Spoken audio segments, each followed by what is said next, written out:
안녕하세요. 예, 안녕하세요. 그새 대선이 진짜 얼마 안 남았잖아요. 예, 그렇습니다. 네. 얼마 안 남았습니다. 그래서 그런지 이 뭐 대선을 앞두고 여러 기사들에서 뭐 차기 정부에 대한 기대와 함께 또 문재인 정부에 대한 평가 관련해서 이제 기사가 많이 나왔더라고요. 그렇죠. 그래서 그 중에 좀 눈길을 끄는 기사를 제가 가져와 봤는데요. 예. 1월 3일자 한국경제신문에 실린 박병원 개건 기자, 박병원 예. 전 경제수석.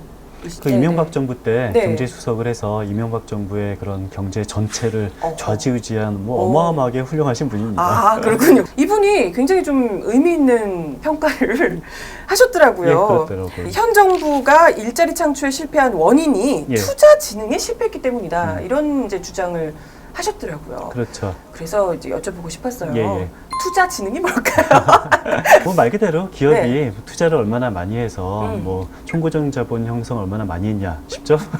뭐라고요?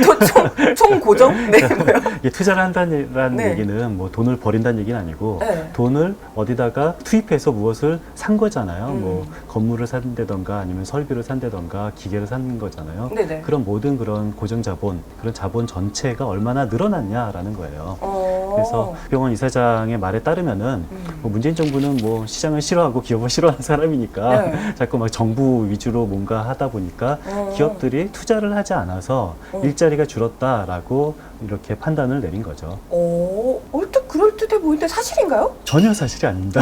아, 전혀까지? 네, 전혀 아닌 아니에요? 거고요. 일단 경제학자라면은 우리는 뇌피셜보다 더 중요한 것은 통계잖아요. 그렇죠, 그렇죠. 통계를 봐야죠. 그러니까 과연 기업들의 투자가 늘었나 줄었나 통계를 보면은 기업들 네. 투자는 계속 늘었어요. 아, 문재인 정부에서도? 그렇죠. 문재인 정부 이후로 그러니까 저축과 투자 그 비율을 보통 보는데요. 네네. 저축보다 투자 비율이 훨씬 더 많이 늘었어요. 그러니까 아. 이전 정부보다 문재인 정부에서 더 많이 투자가 늘었다라는 것은 이것은 뭐 팩트인 거고요. 그래서 투자가 줄어서 일자리가 줄었다라는 것은 그냥 통계를 확인하지 않는 그냥 뇌피셜에 불과합니다. 아, 진짜요? 이거 첫 판부터 그럼 틀리신 것 같은데. 아니, 또 그렇죠. 이런 주장도 예. 하셨더라고요. 지금 뭐 문재인 정부가 최저임금 상승을 너무 많이 시켜서 예. 그것 때문에 또 이제 실패를 했다. 그렇죠. 이렇게 주장을 또 하시던데. 근데 최저임금을 올린 것이 이것이 우리나라 경제에 긍정적인 효과를 줄 것이다라고 주장하는 경제학자도 있고 네. 최저임금을 올리면은 이게 아무래도 실업률이 높아져서 네. 경제 성장에는 마이너스가 될 것이다라고 주장하는 경제학자가 있어요. 그래서 저는 어느 게 정답이라기보다는 이건 학자마다 의견이 다를 수는 있는데요. 확실한 것은 우리나라가 특히 문재인 정부가 네. 최저임금을 많이 올렸냐 현상 진단은 확실하게 해야죠. 자, 문재인 정부가 최저임금을 더 많이 올렸을까요? 박근혜 정부가 최저임금을 더 많이 올렸을까요? 당연히 문재인 정부가 많이 올리지 않아요? 아니에요. 아니에요? 아니고요. 연간 평균 최저임금 상승률을 보면은 박근혜 정부가 오히려 더 높습니다. 에잉? 그래서 최저임금을 인상을 좋아하든 싫어하든 이거는 네. 뭐 경제학자의 자유인데 확실한 것은 문재인 정부는 박근혜 정부보다 최저임금을 올리지 않았다. 여기까지는 팩트인 거고요. 아. 그런데도 불구하고 문재인 정부는 최저임금을 많이 올렸다라는 것 자체는 이것은 뭐 통계를 전혀 들여다보지 않은 거죠. 의외인데요? 박근혜 정부의 재평가? 그러니까 문재인 정부는 초기에 최저임금을 많이 올린 건 맞아요. 네네. 처음에 이 17년도에 출범해서 18년도, 19년도는 굉장히 많이 올렸고요. 20년도, 21년도, 22년도는 최저임금 상승률이 굉장히 낮아요.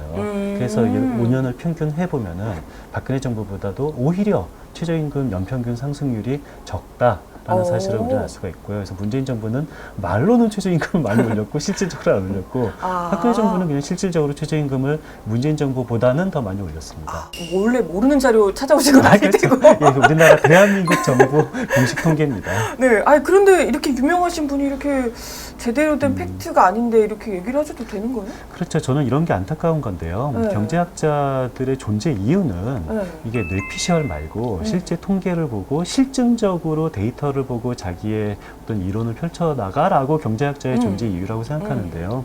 그런데 어떤 조금 정파성의 네. 좌우가 되면은 네. 이게 뭐 좀 봐야 할 최소한 기초적인 통계를 보지 않고 이렇게 말하는 걸 보면은 좀 안타깝죠. 네, 그럼 지금 말씀드린 기업 투자 안 한 것도 아니야.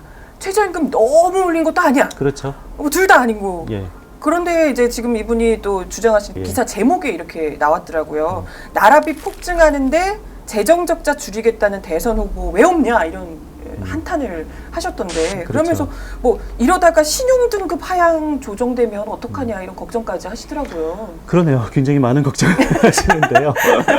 네. 신용등급이라는 것은요, 네. 이게 각 국가마다의 어떤 등급을 매기는 거잖아요. 신용등급 평가 회사가. 근데 국가마다 신용등급을 가지고 줄을 세운다는 것은 이것은 사실상 상대평가예요. 절대평가가 아니라. 그렇기 때문에 우리나라는 물론 코로나 이전보다 이 국가부채가 굉장히 많이 는 거. 이것은 사실입니다. 뭐 박병원 이사장 말이 맞는데 여기까지는 뭐 그렇다 쳐도 네네. 절대적으로 우리 국가부채가 늘었다라고 해서 신용등급이 낮아지는 것은 아니고요. 아. 상대적으로 다른 나라와 비교가 훨씬 더 중요한 부분인데 아. 우리나라가 코로나 이전에 상대적인 국가부채 수준과 코로나 이후의 상대적인 국가부채 수준을 보면은 우리나라가 어떨까요?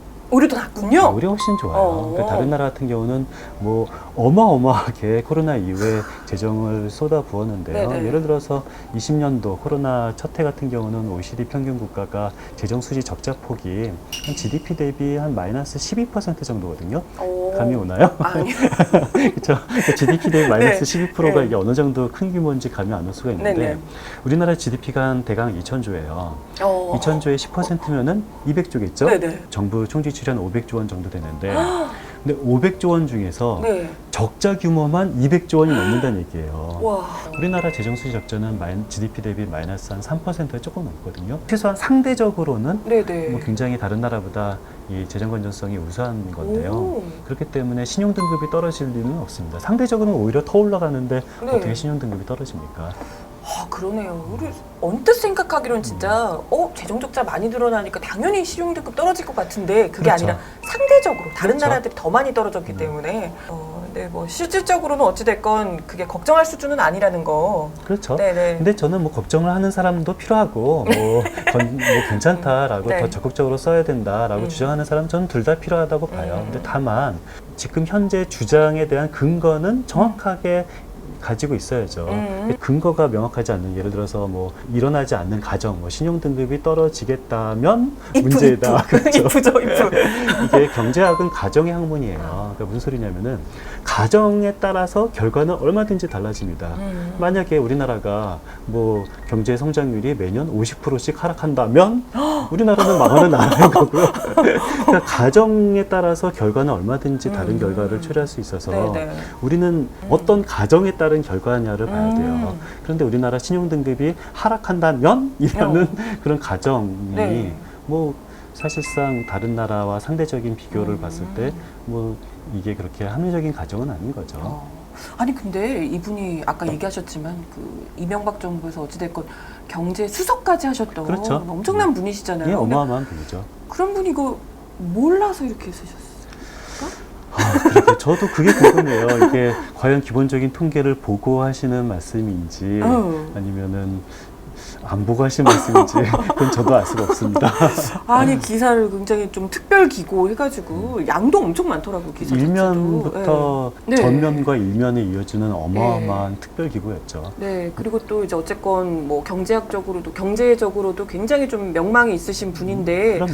이런 분이 이렇게 주장을 근거 없이 이렇게 내놓으시면 일단 저같이 무지렁이들은 유명한 사람이 하는 말이면 다 맞는 말 같거든요. 그렇죠. 네. 그래서 우리가 이런 경제 기사를 볼 때 어떤 뭐 문제다 뭐 그 결과만 보지 마시고 이분이 문제다라고 말하는 그 근거가 뭐냐, 네. 그 근거에 되는 그 자료가 제대로 된 자료를 봤냐, 가정이 제대로 됐냐 이런 기사에 현혹되지 않는 그런 좋은 방법일 것 같습니다. 네. 아니면 곰곰이를 보시면 돼요. 더 좋은 방법입니다. 네, 알겠습니다. 오늘도 아주 속이 시원하게 뭐 의문점이 풀리네요. 예, 다행이네요. 네, 오늘도 말씀 감사드려요. 예, 예. 네.